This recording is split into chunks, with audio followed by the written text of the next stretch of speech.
नमस्कार दोस्तों, मेरे YouTube चैनल पर आपका स्वागत है।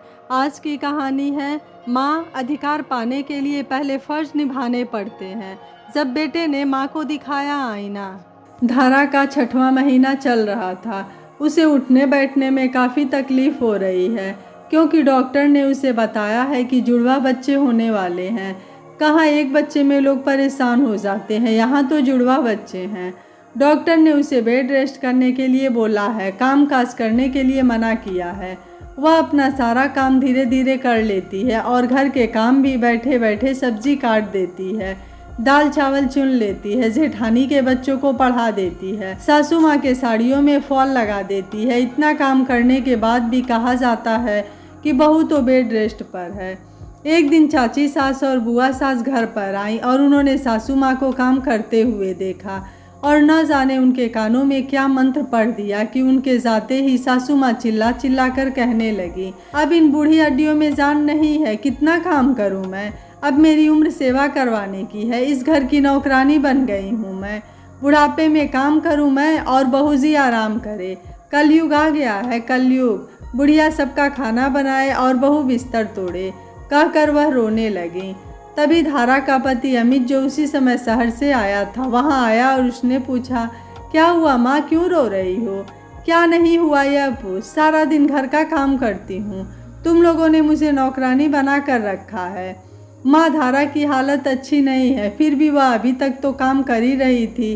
15 दिन पहले ही तो डॉक्टर ने बेड रेस्ट को बोला है। बेड रेस्ट क्यों नहीं, सारे घर का काम करो, सब्जी काटो, दाल चावल चुनो, सारे घर के बच्चों को पढ़ाओ, साड़ियों में फॉल लगाओ। बैठे बैठे ही सही मैं कितना काम निपटा देती हूँ, दिखता है किसी को? धारा ने गुस्से में कहा। बहू, थोड़ा सा काम करके तुम तो एहसान दिखा रही हो। मम्मी जी, मैं तो एहसान दिखा रही हूँ, लेकिन मेरी 2 रोटी आप लोग कैसे देते हैं वह बताएं। उल्टी करती हूँ तो कहा जाता है कि नाटक कर रही है, हालत खराब हो तो नाटक। अमित जी, हम लोग अपने घर क्यों नहीं चलते? यहाँ भी तो मैं घर का सारा काम करती हूँ, फिर अपने घर पर सफाई वाली, बर्तन वाली है, 2 नौकरानी तो लगा रखी है। हम अपने घर पर खाना बनाने वाली एक और लगा लेंगे, अब मैं और यहाँ नहीं रह सकती, कहकर वह रोने लगी। अमित धारा को चुप कराने लगा। ठीक है, रो मत, स्ट्रेस मत लो, शांत रहो, नहीं तो तुम्हारा बीपी हाई हो जाएगा। सोचते हैं कुछ। मैं शांत हूँ, प्लीज़ मुझे मेरे घर ले चलो। अमित कमरे में आकर शहर जाने की तैयारी करने लगा। मैं तो धारा को यह सोचकर गांव लाया था कि यहाँ पर उसकी देखभाल अच्छे से हो जाएगी, लेकिन जब भी मैं वीकेंड पर शहर से आता हूँ, किसी न किसी बात पर घर में क्लेश बना ही रहता है, किसी न किसी का मुँह बना ही रहता है, कभी माताजी का तो कभी भाभीियों का। वीकेंड पर भागे भागे घर आओ, धारा की केयर करो तो सारा घर जोरू के गुलाम के नाम से पुकारता है। पिछले 2 महीने से सारे घर का खर्च उठा रहा हूँ, फिर भी सबको शिकायत है। इससे अच्छा तो मैं धारा को लेकर घर ही चला जाऊँ, कम से कम दोनों को एक दूसरे का सहारा तो रहेगा, उसे भी भाग दौड़ से मुक्ति मिल जाएगी। सोच कर वह पैकिंग करने लगा। सारी पैकिंग करके उसने एक और रखी और सो गया। जब वह सुबह उठा तो उसने देखा माँ का मुंह अभी भी बना हुआ है, भाभियाँ अलग मुंह बनाए घूम रही हैं। 10 बज गए हैं, लेकिन अभी तक किसी ने धारा को नाश्ता नहीं दिया है, क्योंकि सब अपने पति और बच्चों में बिजी हैं। अमित ने अपने कमरे में रखे हुए बिस्किट नमकीन का नाश्ता धारा को कराया और वेट करने लगा कि शायद अब कोई नाश्ता दे जाए। 11 बज गए, फिर 11:30 बज गए। तब धारा ने कहा, यह रोज़ का है, जब सारा घर खा लेता है तब मेरे लिए 2 बिस्किट और चाय आती है, लेकिन आज तो हद हो गई, 12 बज गए हैं, किसी ने अभी तक तुम्हें भी चाय के लिए नहीं पूछा है। फिर अमित ने कहा, धारा तुम तैयार हो जाओ, हम घर जाएंगे। इतने जल्दी? आधे घंटे का समय तो दो। जितनी तैयारी करनी थी मैंने कर ली है, मैंने सारे बैग रात में ही पैक कर लिए हैं। बाहर आकर अमित ने अपनी माँ से कहा, माँ हम शहर जा रहे हैं। तो माँ ने कहा, अभी कहाँ जा रहा है तू? अभी तो सिर्फ 12 बजे हैं, तू तो हमेशा 3-4 बजे से निकलता है, अभी तो खाना भी नहीं खाया, खाना खा ले। फिर एक काम कर, घर का थोड़ा सामान लाकर रख दे और थोड़ा मेवा और देसी घी भी।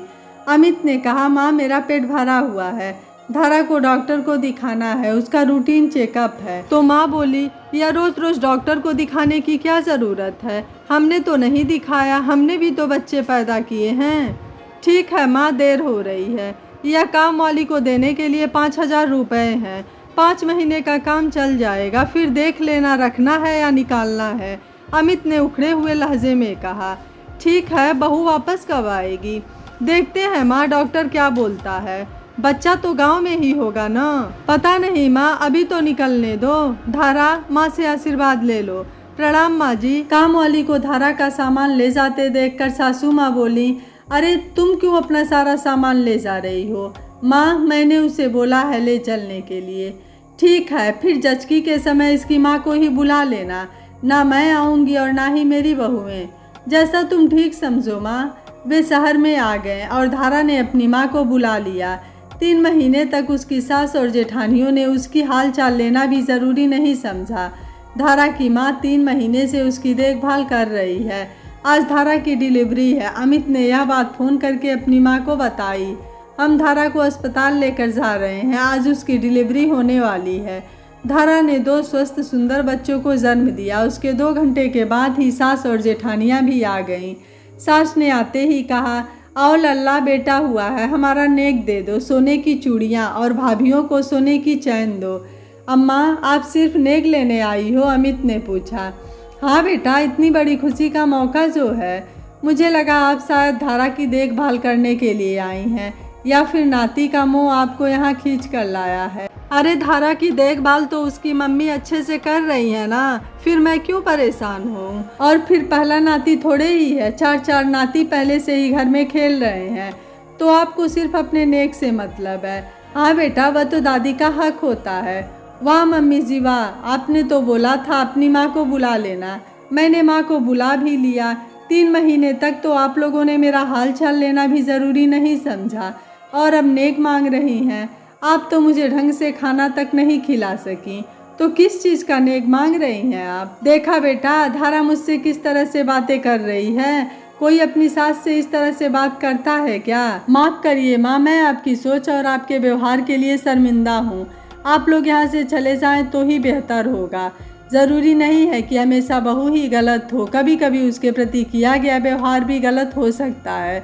अक्सर सास ये चाहती हैं कि बहू बेटी बनकर उनकी सेवा करे, मगर वो सास से माँ बनना नहीं चाहती हैं। आज बेटे ने भी अपनी माँ को आईना दिखा दिया था। सास हो या बहू, अधिकार पाने के लिए पहले फर्ज निभाने पड़ते हैं, तब अधिकार मिलता है। हमेशा बेटे बहू ही गलत नहीं होते हैं, कभी कभी माता पिता भी गलत होते हैं, और उन्हें भी यह बात समझनी चाहिए। आपको अमित का फैसला कैसा लगा, आप मुझे अपनी राय कमेंट बॉक्स में ज़रूर दीजिएगा। वीडियो पसंद आया है तो वीडियो को लाइक कर दीजिएगा। चैनल पर नए हैं तो सब्सक्राइब करने के साथ साथ नोटिफिकेशन बेल को ऑन कर दीजिएगा। इस चैनल पर ऐसे ही प्रेरणादायक कहानियाँ अपलोड होती रहती हैं। Thank you for watching. मिलते हैं अगली कहानी में।